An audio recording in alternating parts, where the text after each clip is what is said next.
আমাকে তো প্রথমেই বলা হয়েছে মেকআপ কি জিনিস তোমার সাথে ভুলে যেতে হবে। আমরা সব ভুলে যাব, আমি মেকআপ যা আছে সব ফেলে দিব। বিশেষ করে এই যে এই মানুষটা এত কনফিউজ করে দেয়। আমি আসলে টেনশনে আছি যে শুটিংয়ে গিয়ে কি করবে এই মানুষটা। তবে আমি খুব বেশি এক্সাইটেড, কারণ এত ভালো একটা সিনেমা যেটা কিনা আসলে আমার জন্য অনেক বড় একটা চ্যালেঞ্জের বিষয়।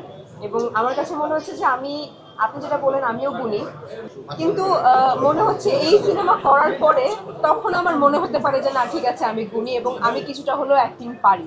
এর আগে যত কাজ করেছি সব মানে সব ঠিক আছে, ওগুলো সব ভালো কাজ, কিন্তু এই কাজের পরে আমার কাছে মনে হয় যে আমি আরো বেশি নিজেকে প্রুভ করতে পারবো। নিশো ভাইয়ের সাথে প্রথম কাজ ভালো লাগছে। চঞ্চল ভাইয়ের সাথে ছোটবেলায় কাজ করেছি, সেটাও ভালো লাগছে, এবং SBF আলফায় চোরকি তাদের সাথেও প্রথম কাজ। সব মিলিয়ে প্রথমের তো একটা আলাদা ফিলিংস থাকে, আলাদা ভালো লাগা থাকে। তো সেই ভালো লাগা থেকেই শুরু করতে যাচ্ছি আপনাদের দোয়া নিয়ে। সব কিছুতে আসলে সবাই চায় সেই আস্থাটা রাখতে, এবং আমি যে খুব ইজিলি ঢুকে গেছি, ইজিলি দম করছি তা না। যখন আমাকে শাকিব ভাই ফোন দিয়ে বলল যে তোমাকে ডিরেক্টর রনি ভাই ফোন দিবে দমের জন্য, তুমি কথা বলো, তখন আমি খুব এক্সাইটেড হয়ে গেছি যে ও মাই গড, এত ভালো সিনেমার জন্য আমাকে ফোন দিবে, রনি ভাই ফোন দিবে। ওকে ঠিক আছে, আই ওয়াজ ওয়েটিং। রনি ভাই আর ফোন দেয় না, কবে ফোন দিবে? যখন ফোন দিল তখন আমাকে বললো যে ঠিক আছে তোমার একটা অডিশন লাগবে। আমি বলছি অডিশন, মানে যেই জিনিসই নেন আমি আমি এক পায়ে রাজি আছি, but I want to do দম। অডিশন দিলাম। অডিশনের পরেও মানে অনেক বেশি টেনশনে ছিলাম যে কি করবে, আমি কি অডিশনে পাশ করেছি নাকি আমি কি ফেল। বলবে যে না তোমার অডিশন ভালো হয়নি, তুমি তোমার সাথে অন্য কাজ হবে, এই প্রজেক্টটা থাক।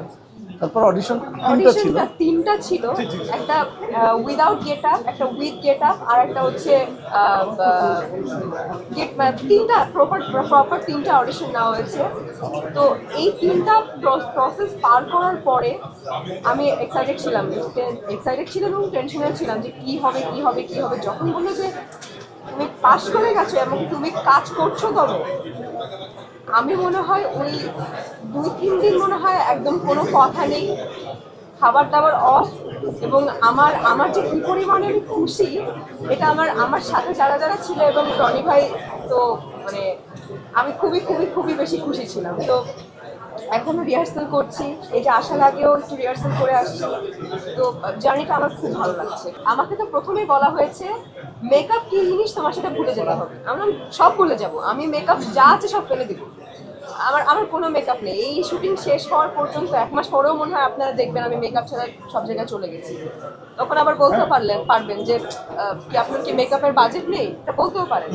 তো মেকআপ করা কি জিনিস সেটা ভুলে যাব। এবং আমার কাছে মনে হয় না যে আপনারা আমার দম সিনেমাতে কোনো জায়গায় মেকআপ দেখতে পারবেন। সব সব কিছু এই স্যাক্রিফাইসটা আসলে খুব আনন্দের স্যাক্রিফাইস। কোনো কাজ করিনি, কোনো ইন্টারভিউ দেয়নি। আপনাদের মতো আপনারা আমার খুব ভালো লাগা ভালোবাসার মানুষ, আপনাদের সাথেও কথা বলি নাই, যেটা আসলে সব থেকে বড় স্যাক্রিফাইস। আর যখন আমাকে বলা হয়েছে দম আমি করছি, তখন থেকে মনে হচ্ছে যে আমার রিবার্থ, যে আমি নতুন করে আবার নিজেকে প্রুভ করছি। অনেকেই ভাবতে পারে যে আপনি তো অনেক কাজ করে এসেছেন, আপনি তো প্রুভড অলরেডি। আমার কাছে মনে হয় না যে আমি এখনো প্রুভ। দম করার পরে বুঝতে পারবো যে আসলে কতটুকু পেরেছি, এবং আমি চেষ্টা করব আবার নিজেকে প্রুভ করার জন্য।